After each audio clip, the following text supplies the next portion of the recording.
Ladies, gentlemen, welcome back to a brand new news roundup video, and we've got a few stories to talk about today. Some really interesting, and I think subverted a few people's expectations with regards to the Batman, his involvement, or maybe lack of involvement in the Penguin, and several other stories that we're going to get into in this video. So go ahead, leave a like on this video if you want to support the channel. Consider subscribing if you are brand new here.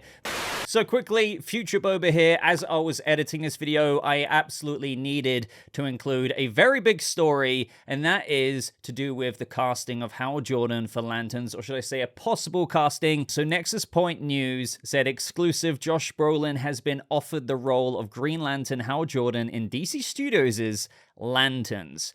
Now, whoa. Okay, I guess I need to get into the article before I give my reaction, but I just want to say it's a rumor as of right now. I will say Nexus Point News are a good source. Not only that, what's interesting is another scooper, Viewer Anon, has said, well, I can confirm I heard this too, but it was under a very strict don't you tell a single effing soul mandate. So I have no idea how it leaked. Maybe it's true, maybe it isn't, but Nexus Point News isn't pulling this out of their arse. You have Jeff Snyder, a reporter, saying breaking as hinted in my last newsletter. I didn't know that. Josh Brolin has been offered the role of Hal Jordan in Lanterns. And then, there's a bit of communication from the Nexus Point News reporter. And then Jeff Snyder got back to them saying, been on it all weekend, but gave you credit all the same. Nice one. So, all I'm trying to say here before we get into the story is that this has been floating around, not one, not two, not three, multiple insiders, if you will. But again, I do need to stress, let's just assume hypothetically this is true.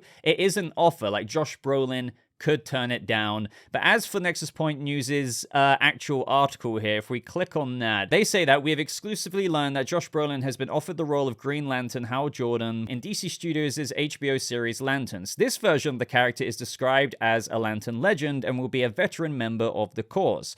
White actors in their 40s and 50s were being looked at for this role until it was determined that Brolin was the top choice for the role of Hal Jordan. They do want to stress that it's important to note that it's uncertain whether the actor will accept it or not, and if he was to turn down the offer, they'll move down their shortlist to the next option. And we know that they're casting right now. We literally have had James Gunn acknowledge that Chris Mundy has some great choices in mind for Hal Jordan, and they're starting with Hal Jordan because then they'll, move on to John Stewart because they want to lock Hal, maybe get some ideas of who would fit best chemistry-wise, and so on and so forth. So this is why this is quite exciting and tangible, if you will, of a possible, casting rumor or report about Josh Brolin. And we do know concretely that Hal Jordan, and this is where it's going to get interesting. Let's get into my reaction now. So Hal Jordan, as we know, is a Lantern legend in the DCU. Before anyone says, oh, he's too old, this, that, and the other, no matter what,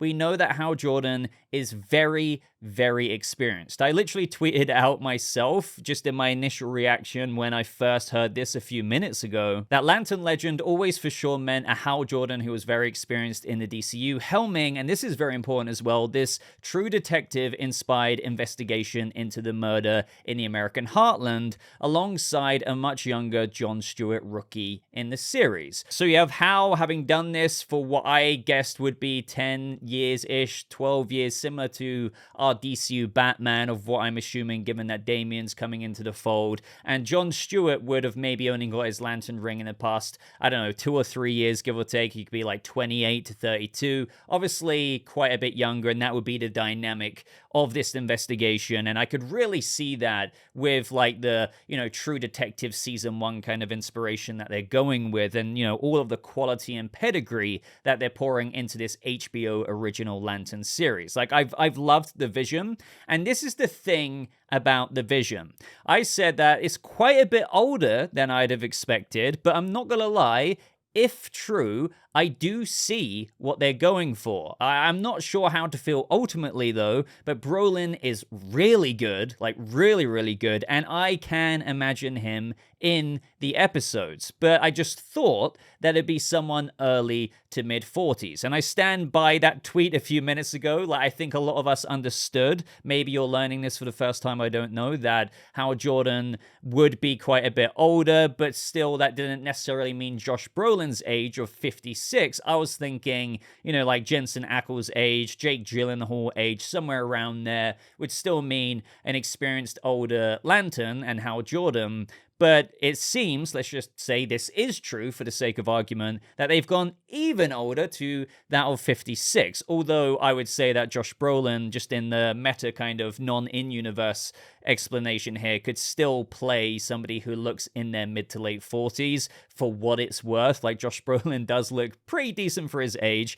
And the thing about it is, when I say I can imagine him in the episodes, whether you like or hate this, I do imagine it. Like, when you think Woody Harrelson, Matthew McConaughey, True Detective Season 1, this is an HBO original show. They're not just doing it for Max. They're really swinging for the fences here in terms of the severity and the tone of this mysterious murder in the American heartland, this, you know, uncovering of this ancient, terrifying mystery. You can imagine the gravitas that Josh Brolin, Hal Jordan would bring to that investigation, and the cool dynamic he would have with a much younger new Green Lantern, John Stewart. So I like it for that reason, but I do agree, it just seems a bit outside the scope of what age range I was thinking of. But I don't know if that's a massive factor for me, because the more I'm digesting this, and even right off the bat, I was like, okay, I think I could imagine that. But I know there's going to be a massive outpour of people being like, that's too old. Why is the DCU being filled with people like Guy Gardner, who's Nathan Fillion in his 50s,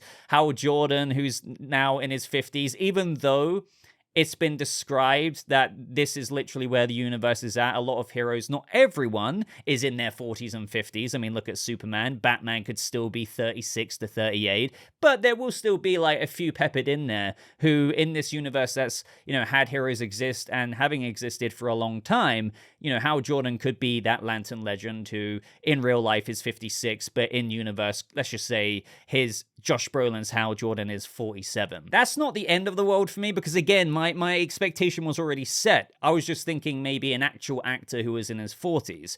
So for me, guys, you know, a part of me does hope, believe it or not, that this is true. And I say that just because of how badass Josh Brolin is. And I can imagine him having been the Hal who got his ring in his mid-20s, for example, having done this for years upon years upon years, and he's still, I mean, we all know what Josh Brolin is like. He's very, very physically capable still. Imagine him in basically a True Detective Season 1-esque inspired thing, in a Green Lantern suit, investigating a murder that uncovers this ancient, terrifying threat. And people like, you know, why not give somebody young a chance for a change? But I don't think those people are aware that this Hal Jordan was always going to be an older, experienced Lantern legend. But what I will meet you halfway with is that maybe you were still thinking not quite Josh Brolin, but more Jensen Ackles looking.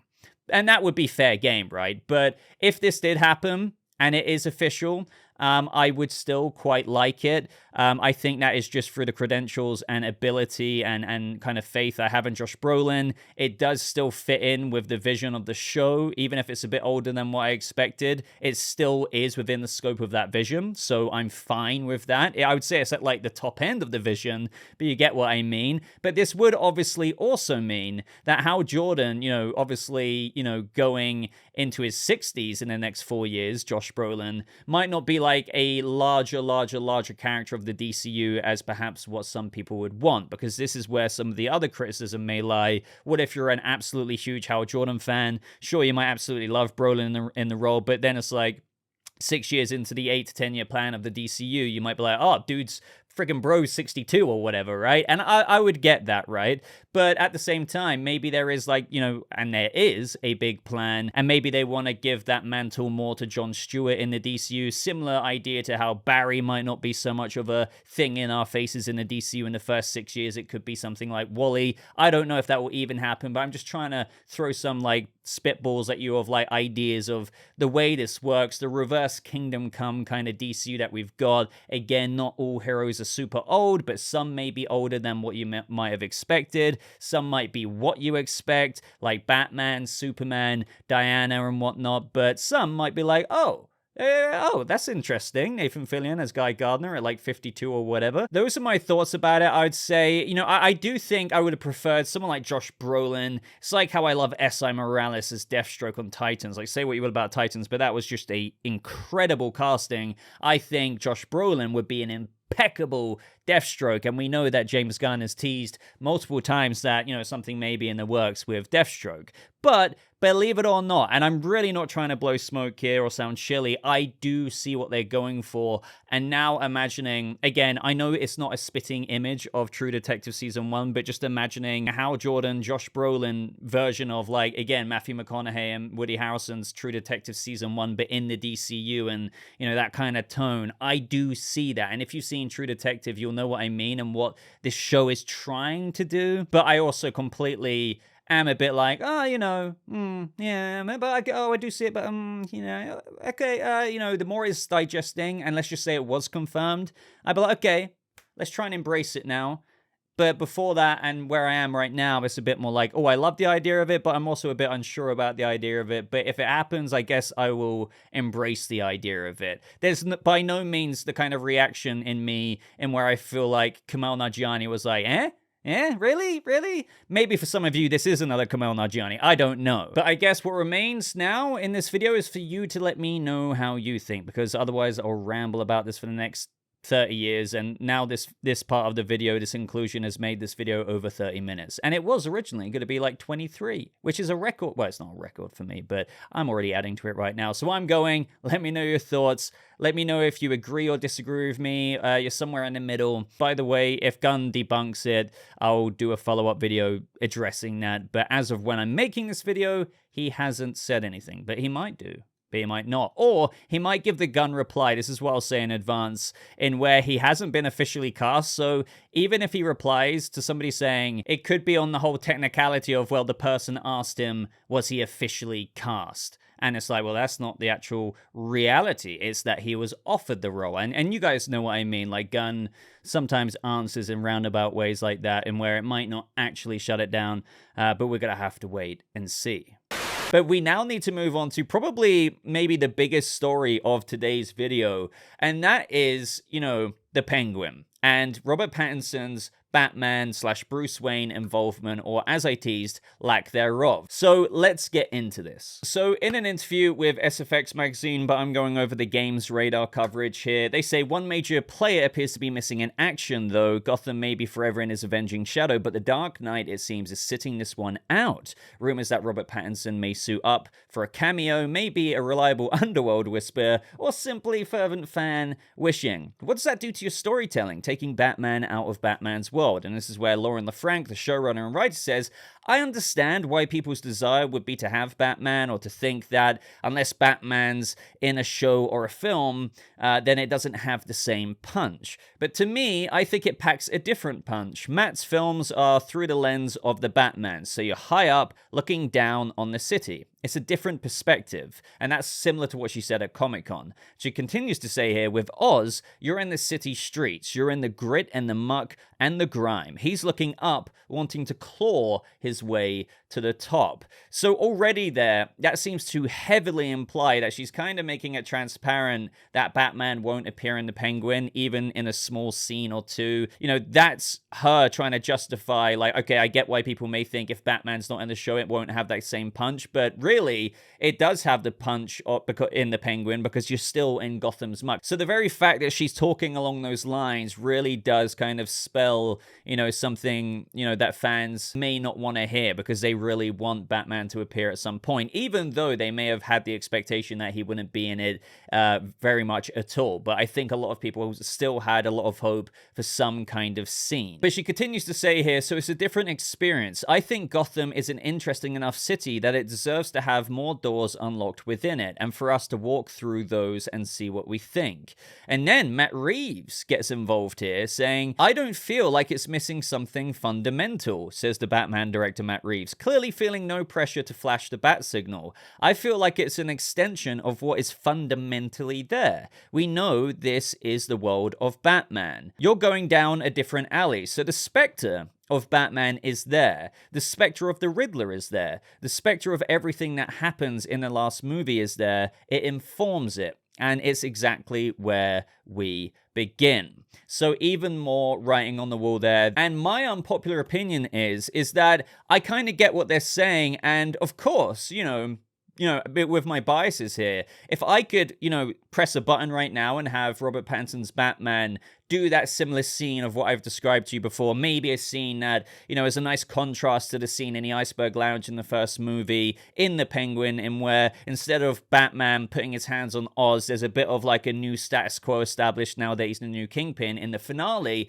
I would press that button straight away. Not like loads of scenes, just one or two, a cool little teaser going into the Batman Part 2, I would do it. But at the same time, does this really alienate me or make me feel like, how could, he not be in this show in some way, shape, or form? No, not really. And I would love to know your own take on this, but I do get what they're saying. Now, some people are saying that because it's described as a, Batman epic crime saga, how can you not have Batman in the Penguin show? Not only that, if you add into the fact that this is a big gang war, how could Batman not be involved? Like, he would be involved in this gang war at some points. Surely it's unavoidable. And I totally get that, and that is very valid.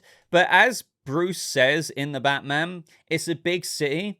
I can't be everywhere. And I was talking a bit about this on a live stream, and I know instantly some people saying that would still be like, but still, at some point in a gang war, you could see him somewhere. I get what you're saying, but that's where I think through Matt Reeves says, I don't feel like it's missing something fundamental. The specter of the Batman is there. So that tells me there still will be references to the Batman, and that's one way they can address it. Maybe not to your desires of wanting to see Batman, but you could have, I don't know, Johnny VT reference how Batman attacked their operations in some territory in Gotham, and that would show that it's not like Batman is just sat there having some popcorn watching the crime or the gang war unfold, as they're vying for this vacuum of power to be filled. It shows that he's still doing something, but does this story need to have him in it? Not necessarily, but it could still show and reference Batman doing his Batman activities, because I've seen a lot of people say that, like, through not showing him, it makes Batman look incompetent, like he doesn't care.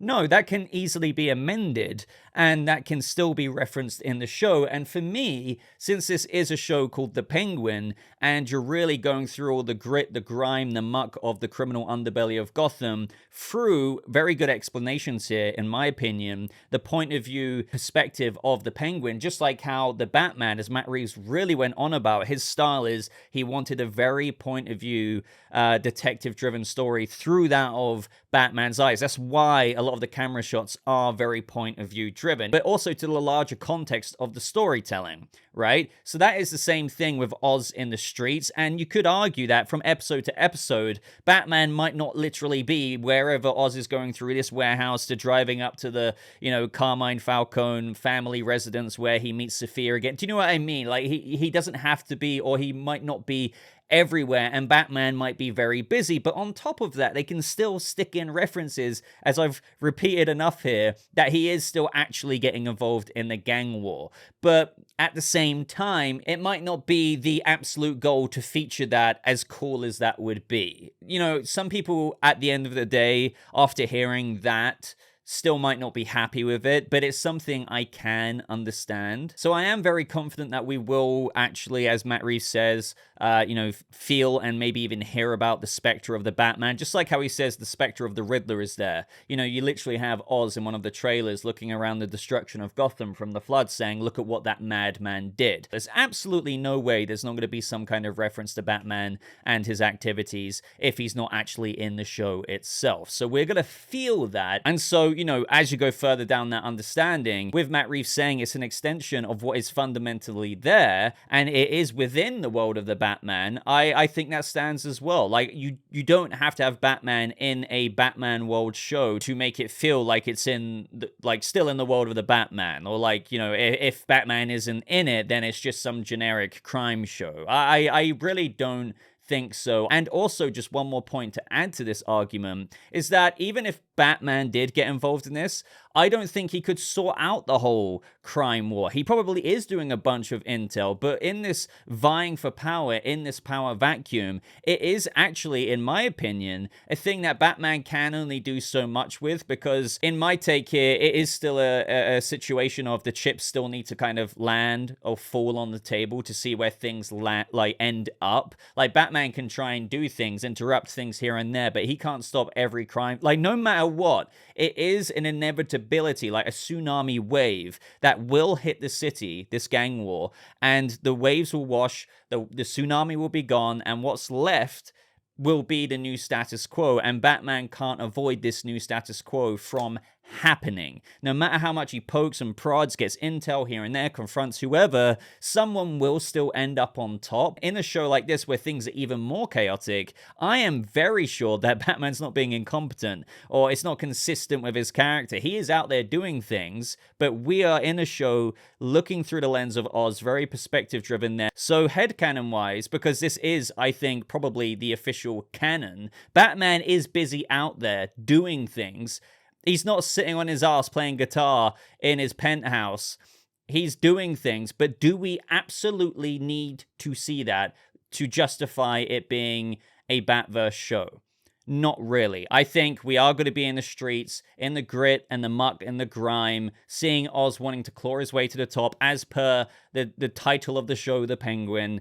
And I don't think it's an outrage that we might not be getting the other thing with seeing Batman in it. And this is where some people are saying some things, and I want to end it off on this, that, well, what if he still is in it, right? They didn't say Bruce Wayne wouldn't be in it. Maybe there's something like that we could see. Sure, they said, like, you know, it's kind of obvious that Batman won't be in it, but yeah, they didn't say Bruce, but again, don't get your hopes too high. And then there's the other thing, of which I kind of addressed on Twitter here, saying, Lauren Lefranc, if being asked in an interview with a magazine about, hey, is Batman in your show, I said Lauren Lefranc probably wouldn't say in an interview that Batman would be in it if he actually was in it. Do you know what I mean? She could be throwing off the scent for some kind of minimal appearance if we're incredibly lucky. Either way, big ass ramble over here. Let me know what you think of that.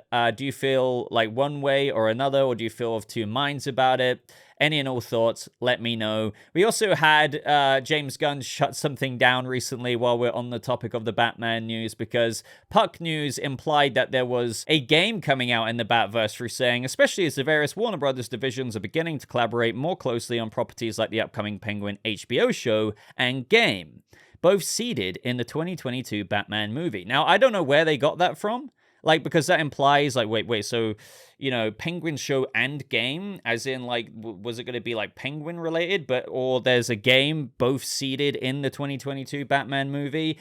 When I first heard this, I was like, I don't know about that. It didn't feel right to me. And then lo and behold, James Gunn shot it down. I think people were just kind of buzzing off the concept of a game in the Batverse and what that could have been. Let me know if you would have loved something like that.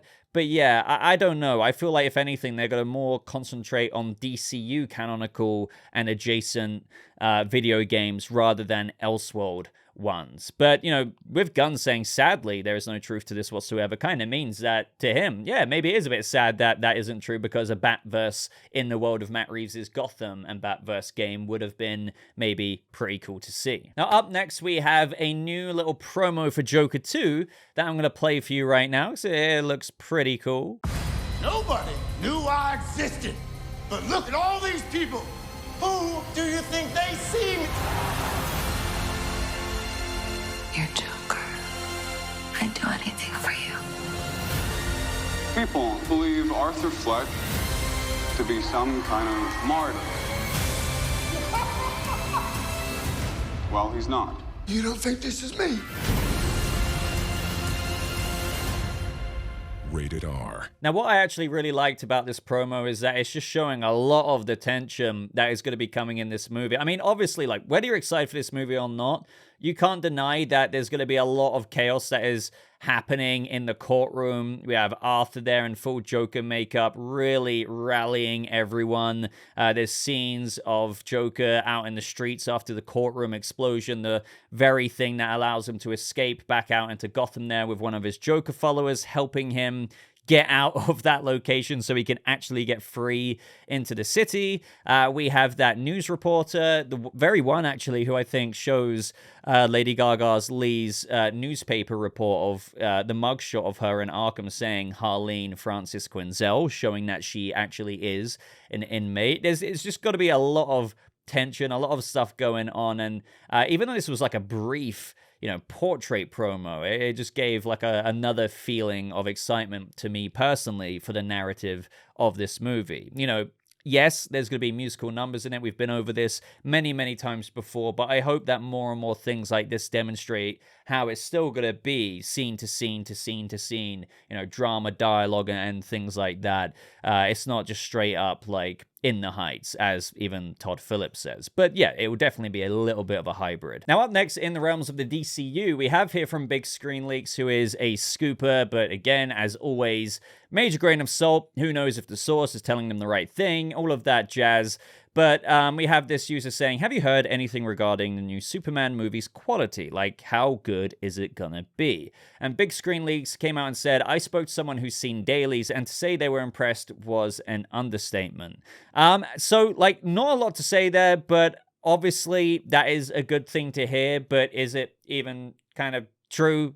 We don't know, but if somebody has seen dailies and they were like, God damn, that this looks pretty damn good, to say impressed is an understatement. That's music to our ears, just in terms of obviously wanting a good Superman movie is, I think, only should be most fans' desires. I don't want it to fail. I want it to be as good as it can be. Can I guarantee it's going to be good? No, absolutely not. I hope it will be, and hearing stuff like this, is only encouraging, even, with the aspect of not knowing if it's true at the same time. But at the same time, with the amount of effort that's going into this, the amount of preparation that's gone into it, the filming being done, VFX being done as they were shooting it, and now they had basically, as of when filming, more or less an entire year of post-production to really, sweep up and make sure everything is as extraordinary as you could get it. I wouldn't be surprised if that does turn out to be true. But writing, story, narrative, this, that, and the other, all obviously remains to be seen. And then from James Gunn, we have a little teaser at Peacemaker Season 2 and Peacemaker's new suit. So he says, on this day, Peacemaker, aka Christopher Smith, made his first comic appearance in Fightin' 5, number 40 in 1966, created by Joe Gill and Pat Boyette. It's the role John Cena was born to play, and I can't wait to show you all what we're cooking up now for Peacemaker Season 2. And here, he features a new look at the brand new helmet that Peacemaker has. Now, some of this may be a bit familiar to that leak we got a while back, which I can't show because WB was sending out copyright DMCA takedowns. But it showed that mural where Peacemaker had like a little subtly different suit. So obviously new season, also new season in the DCU. There's going to be a little bit of a change. Obviously largely the same, but there are some cool little details. And I believe this is going to be the same suit that was featured in that leaked photo. But obviously you can't tell too much from this, but I do remember that I did like the design. And here, I guess I could say from the behind of the helmet, it looks cool, but I can't say too much. But I am also looking forward to getting some things of substance for Peacemaker Season 2. Obviously, it might be a little while away before we learn a little bit more about it, but who knows what might happen at October freaking New York Comic Con. And that is everything that I'm going to talk about in today's news roundup video. I did have a couple of other things I wanted to get to, but I might talk about that Wednesday. Just so you guys know, I'm going on a little mini vacation from Monday to Friday next week, so I'm going to be, really busy trying to sort out some pre-recorded videos for next week during this week. So if you're not seeing too many videos again this week, that might be why, but we'll have to wait and see how things go. Let me know any and all thoughts on the stories of today's video. I'll be replying to a few comments in the comment section of this video, and all that's left to say is if you liked it, help me out by leaving a like on the video. Consider subscribing for more updates like this, but I'm gonna love you and leave you, so thank you so much for watching. I hope you have a lovely rest of your day, and I'll see all of you guys in the next video. Goodbye.